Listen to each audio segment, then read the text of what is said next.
ahoana marina. Asakasaka izay mbola anaiky ofitahany io mpitondra io aloha. Miainga indray ny sehoseho fa akaiky ny fampelezan-kevitra. Mody miseho mahafantatra ny olana trehandra malagasy indray ilay mpitondra aloha. Efatra taona katroka izao, tsy nitsahatra ny akatra ny vidim-bary, mitotongana ny sandam-bola, miha-manjaka ny tsy fandriam-pahalemana. Fitokonana karama edy sy roa, na ireo orinasa mpikojakoja lalana aza, tsy voalohan'ny fanjakana ny karaman'izy ireo hatramin'izao. Hoy indrindra mantsy ny fanazavana hoe anisan'ny orinasa ny kojakoja lalana ity nanaiky ny resaka taminay androany ity. No nitahotry ny tsy azahoana ny volana izy ireo intsony, nisafidiny tsisy otare izy. Nampiasa vola ny orinasa nanao ny asan'ny fanarahana tamin'ny fanjakana ny taona 2024. Ny fanao sonisy taratasy fifanarahana mihitsy. Indrambola ny orinasany nanaovana ny asa rehetra, eo amin'ny 300 tapitrisa lasaka eo ny vola nampiasainy. Vita soamantsara ny asa, nivadika ny fanjakana, tsy nisy vola nivoaka, efa ho 5 taona ty aoriana. Atody miady ambato izahay io ity mpandraraha ity. Efa betsaka ny dingana natao sy ny fitakiana saingy minima mony sofina ny fanjakana. Efa nisy ihany ny vola nalota amin'ny taona 2024 saingy vitsy. Orinasa nanana vola lasaka ny 20 tapitrisa ariary. No afaka vahana ihany koa ny orinasa nandray vola tamin'izany, toy ny orinasa lehibe raha araka natota taratasy voarainay. Tena tsorona mihitsy fa atody miady amam-bato ihany zahay. Eo ny pression avy amin'ny fitondram-panjakana tena tsy afeniny izany hoe tsy ahafahana mitaky an'lezy intsony, fa eo ihany koa ny tena tsorona mihitsy hoe misy favoritisme ao anatin'io fanaovana liste io. Fa raha raisina hoe par entreprise ny paiement nandeha dia mety facture raisaky ny entreprise sady facture kely madinika. Dia nefa tsikaritra ihany koa hoe misy orinasa lehibe ihany ny favorisena atao anatin'ny paiement. Ny amtinana azy zany dia hoe ny akamarona tena mbola tsisy be raha nisana facture no jerena. Mazava izany, resaka no be. Firifiry ireo fotodrafitrasa no lazainy, fa ho amboarina, indrindra fa mahakasika ny lalana.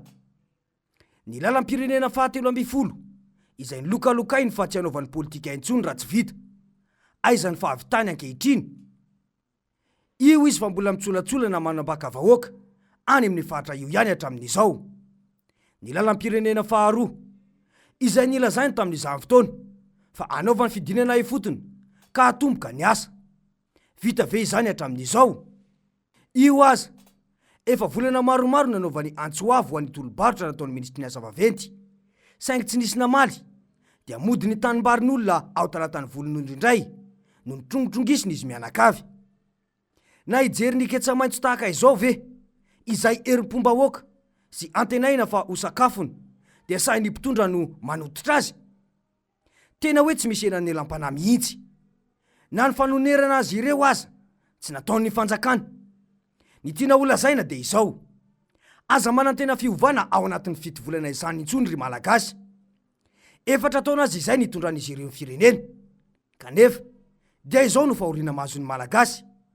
Potika ny tantsaha, sahirana tanteraka ny vahoaka, mitobaka ny farafarana entana avy any ivelany, ary ny vary mihitsy no imatymatesany ingafoloam-pirenena afarana.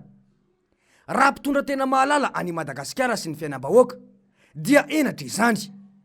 Raha ho an'ny tantsaha, dia enatra izany hoe tantsaha mividy vary eny an-tsena izany tany aloha.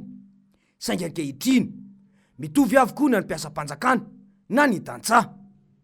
Ity indray mantsy no teny nataony Rajoelina hoe Patory-marika no meko amin'ny ministra ajanony ny fanaovana fotodrafitrasa, andeotsika hidina manerana ny nosy, anampy ny vahoaka, hitsinjo ny vahoaka amin'ny zavatra maika.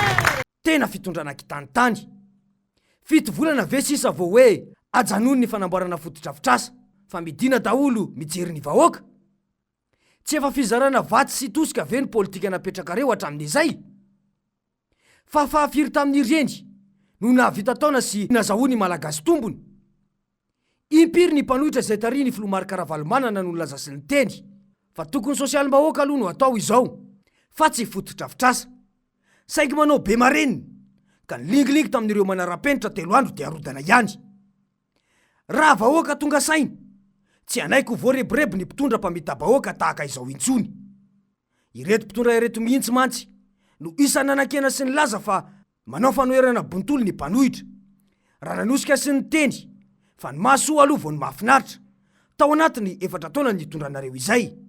Save betsaka ireto voalohany volan'ny orinasa izay no karamaina nanao ny asa ka tsy misy mamaly intsony ankehitriny, dia mody hoe ajana ny fanamboarana fotodrafitrasa fandao jerena sosialim-bahoaka. Tena mihevitra ny vahoaka ho marivo salosana loatra ilay mpitondra, ka heveriny fa azo ambakaina amina sariteny. 4 taona mahery ny tondra, tsy nijery ny sosialim-bahoaka, fa izay say impanta no nataony teto. Dia zao vao mody hoe ndao ampina ny vahoaka malagasy. Raha mpitondra nanam-pahendreny dia nangina no natao, fa tsy gisa la mangalaketsa toy izany ka ry zareo mangalatra indray no avovava. Voamarina ihany izany ankehitriny fa olona manam-pahendreny ary tena tombontsom-bahoaka no nijoroa ny Filomary Karavalomanana, fa tsy araky ny fitenenana hoe mpanohitra bontolo. Ny dikany io tenin'ny Rajoela io dia mazava, ndao anao be midina ry ekipa rehetra, izara vary sy anome tosika anambatambazana ny vahoaka malagasy indray aloha, fa akaiky ny fifidianana. Raha tafaverina amin'ny fitondrana indray no manao ny atao mandritra ny 5 taona manaraka. 4 taona katroka mantsy izay dia mingonongonona fotsiny no ataon'ny malagasy, fa tsy samidina an-dalambe ka azo atao tsara ny manambitamby azy ireo ahazahoana 5 taona manaraka indray. Io tenin'ny Rajoela io no manapirofo, fa fampiatsonana fotsiny izany. Ny filazany sy ny ekipany isaky ny miakatra fahita lavitra, fa tena miasa ny fanjakana sy ny ekipany ary tena mandroso i Madagasikara. Aza manantena izany intsony fa tena itsinjo vahoaka no idinan'izy ireo any amin'ny faritra izany, mandritra ny 7 volana sisa ananany eo amin'ny fitondrana. Fa fampelezan-kevitra melohan'ny fotoana mba anambatambazana ny malagasy, ka izarana zavatra etseroa mba azahoana 5 taona manaraka indray. Vokatra io anefa 5 taona ngarangidina indray no mizaka ny ataon'izy mianakavy ny firenena sy ny fianakaviana, ka tokony hitandrina ny rehetra. 4 taona aza tsitany izay natao teo, fa sady mangalatra volam-bahoaka, ny volamena sy ny vatosoa any Afrika Atsimo sy ny nosy manodidina vao hita. Ny mpitondra eto Madagasikara tsy mahatratra ireo mpanao trafika mihitsy, fa ireo firenenkafa foana no mampafantatra izany. Firy tamin'ireo olom-panjakana akaiky azy ireo no nahiditra amponja rehefa tratra nanao kolokolo teto. Efa hita-pirofo anefa ny ankamaroan'izy ireny, toy ny raharaha écran plat, ny ministry ny fitsarana teo aloha, ny volamena ny vadika vita ao amin'ny ministera moa, dia iny ny arahana hita iny, ny madinika ihany no mihinana gagazo. Ny malagasy madinika na mangalatra koa aza miditra amponja, fa ireo afaka miririsy mbola mitaingina fiara-panjakana izay novidina tamin'ny volam-bahoaka ihany. Izany no zava-misy eto, ka ahoana ny fomba inono fa tena hitsinjo ny malagasy ireo mpitondra ireo ao anatin'izao volana tsy hafarany ny manday izao.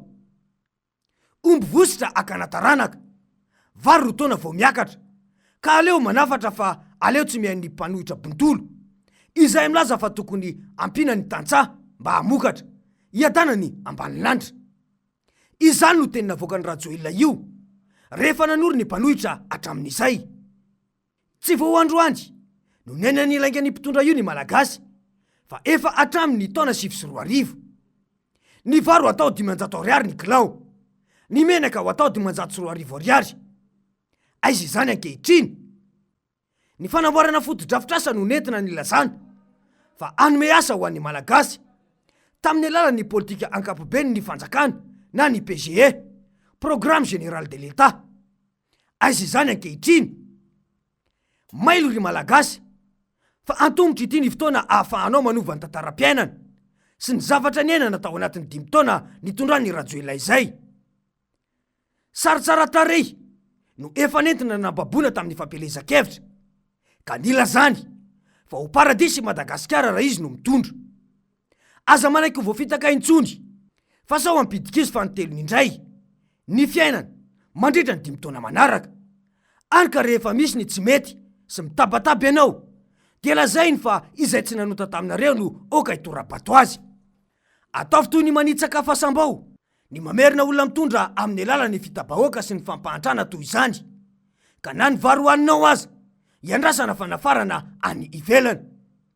Tsy androso mihitsy Madagasikara na amin'ny taona 3 sy 4 arivo na amin'ny taona 5 sy 4 arivo na amin'ny taona 80 raha mbola ireo no mitondra ity firenena ity eto.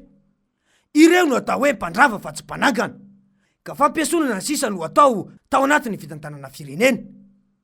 Dia io mody maka fombahoaka io indray mba hakany 5 taona anaovana izay tiany atao io indray. Taiza tao anatin'ny 80 taona no nisy izany hoe ty fidanitra ka navofe. Taiza tao anatin'ny 80 taona no nisy izany hoe omby vosotra no akana taranaka. Taiza tao anatin'ny 80 taona no nisy hoe vidina tody sy vidina voatabia no miakatra eto amintsika, ka ny ady any ivelany no mahazo tsiny raha tsy ny fitondrana rajoelina. Asakasaka izay mbola ho voafitany, fa io dia tsy hiova izany intsony. Ary fantany fa iverina amin'ny vahoaka ny fahefana, ka tambatambazany indray amin'ny tsipy fanampiana kely sy makety sosialy indray mba hakany 5 taona manaraka anaovana variboba ny harem-pirenena. Fa ahoana mariny!